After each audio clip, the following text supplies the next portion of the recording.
Hello everyone, welcome back to my channel. आज म तपाईहरुलाई फेरि पनि एउटा हाँसउठ्दो भिडियो लिएर उपस्थित छु। आजको भिडियो हाँसउठ्दो त हैन, एउटा अचम्मको कुरो के भनेर भन्दाखेरि सिलगढी गएको थिएँ नि त हो, दिनभरि खरमाउलो के कामहरु गरे, भिडियो पनि बनाएको थिएँ मैले।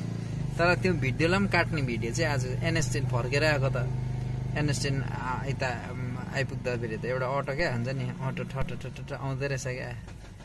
अनि अचम्मै लाग्यो क्या मलाई। अब एनएस10 तिर त हाम्रो यतातिर त अटोहरु कुद्दैन पनि त हैन, त्यही कारणले गर्दा त्यो अटो चाहिँ कुद्दो रहेछ नि त। अन्त म कहाँ होला भनेर क्या एउटा मनमा जिज्ञासा भइरह्यो क्या। अनि त्यसको हल्का फुल्का भिडियो लिएर आएको छु। कुदेको खाली छ हैन, हेरेर मलाई साथ सपोर्ट दिनु होला। अनि हजुर जो कोही पनि नयाँ हुनुहुन्छ प्लिज एउटा सब्स्क्राइबको दक्षिणा दिएर मलाई साथ दिनु होला साथी हो हैन।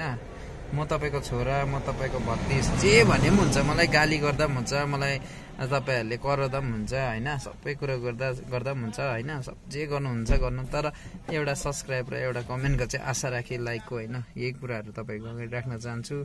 त्यो साथी हो, त्यही मलाई गरिदिनु होला भन्दै आजको भिडियोलाई सुरु गर्न चाहे। ट्रेनमा चाहिँ यो अटो चाहिँ कहाँबाट आयो? यत्रो मेन हाइवेमा चाहिँ लागेको यो खै सिक्किमै लागेको होला जस्तो छ। हेरौँ नि अब पुरा छ भने जस्तो है,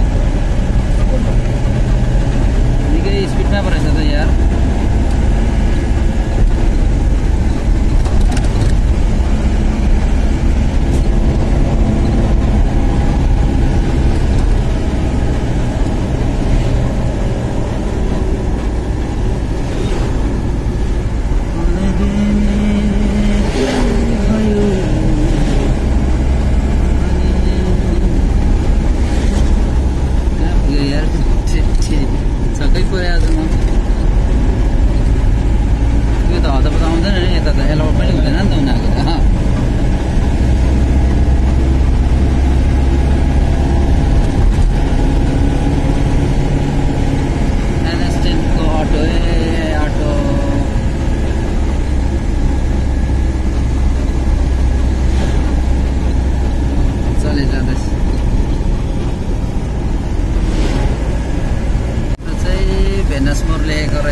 भेनासमोर जाने अटो चाहिँ आज यता हनुमान मन्दिरको त्यतातिर चाहिँ यहाँ नै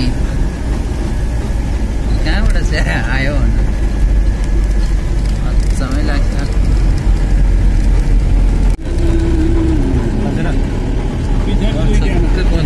आज चाहिँ मैले तपाईँहरूलाई यो भिडियो तपाईँहरूले ल्याइदिनु न।